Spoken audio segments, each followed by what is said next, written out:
Hello बच्चों, let's see the question. An identical cubes each of mass m and as L are on a floor. If the cubes are to be arranged one over the other in a vertical stack, the work done to be done is, here we have given four options. Now to answer this question, first we will discuss here the key concept, and here the key concept will be given as work done will be given as change in potential energy.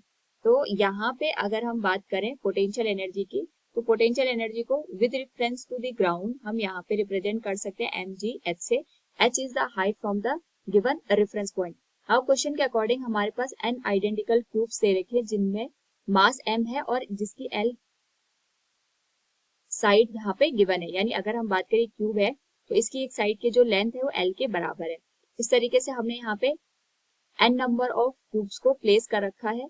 Now हमने यहाँ पे अभी इनको horizontally place किया है. Now we have placed them in vertical direction. तो हमने इस तरीके से एक के ऊपर एक वर्टिकल डायरेक्शन में इनको प्लेस करके यहाँ पे इसको अरेंज किया है. नाउ हमसे क्वेश्चन में पूछा गया है the work done to be done is.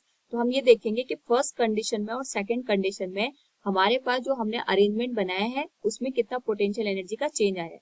तो जितना फर्स्ट केस और सेकंड केस में पोटेंशियल एनर्जी का चेंज होगा that will be equal to the work done in this particular case. So we can write here work done will be given as final potential energy minus initial potential energy.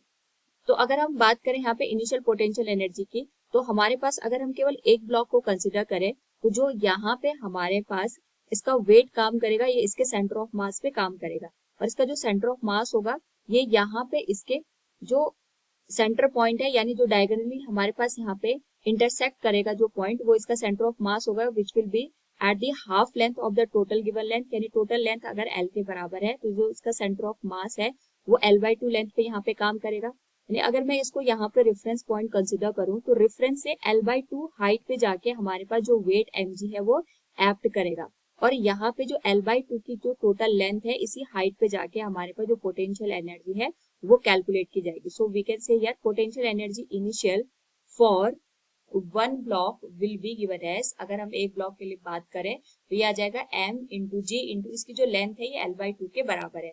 So we can say here for n number of blocks हमारे पास जो total potential energy की value आएगी that will be given as n into M G into L/2. This will be given as equation number first. तो अगर इसी तरीके से हम सेकंड केस की बात करें जब हमने इसको वर्टिकली यहाँ पे अरेंज किया था, इस पर्टिकुलर केस में हमारे पास यहाँ पे जो टोटल लेंथ है ये एक क्यूब की एल के बराबर आ गई. हमने अगर दो क्यूब रखे दो तो टोटल लेंथ इस ग्राउंड के रिस्पेक्ट में आएगी वो 2l के बराबर आएगी. इसी तरीके से अगर हम n नंबर ऑफ ब्लॉक को यहाँ पे एक दूसरे के ऊपर अरेंज कर दें तो जो टोटल लेंथ निकल के आएगी that will be given as n into L. So इस पर्टिकुलर केस में अगर हम देखें हमारे पास जो ग्रेविटेशनल फोर्स है वो किस पॉइंट पे एक्ट करेगा, तो हम ये मान के चल सकते हैं हमारे पास जो पूरा क्यूब है इसकी जो टोटल यहाँ पे हाइट हमारे पास वो एनएल के बराबर आ गई. तो जो ग्राउंड आएगा ग्राउंड के रिस्पेक्ट में जो यहाँ पे वेट काम करेगा इसके सेंटर ऑफ मास पे काम करेगा that will be at the mid point of the whole length. तो होल लेंथ अगर एनएल के हमारे पास बराबर दे रखी है तो जो यहाँ पे इसका सेंटर ऑफ मास काम करेगा इसकी जस्ट हाफ लेंथ पे काम करेगा. तो जो हमारे पास वेट अगर हम इसको रेफरेंस पॉइंट के रिस्पेक्ट में लेंगे तो NL/2 हाइट पे हम इसको कंसिडर करेंगे. यानी जो टोटल हाइट आएगी हमारे पास that will be given as NL/2.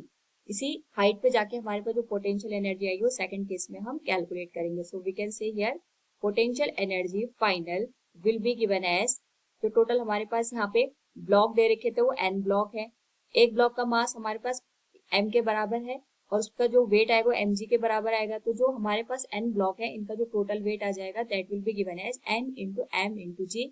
और जो हाइट आएगी वो हमारे पास यहाँ पे NL/2 की बराबर आएगी. This will be given as equation number second. Now यहाँ पे हमें टोटल वर्क डन कैलकुलेट करना है. तो इस केस में जो टोटल वर्क डन आएगा that will be given as potential energy final minus potential energy initial. तो ये आ जाएगा n into M G into NL/2 minus n into M G into L/2.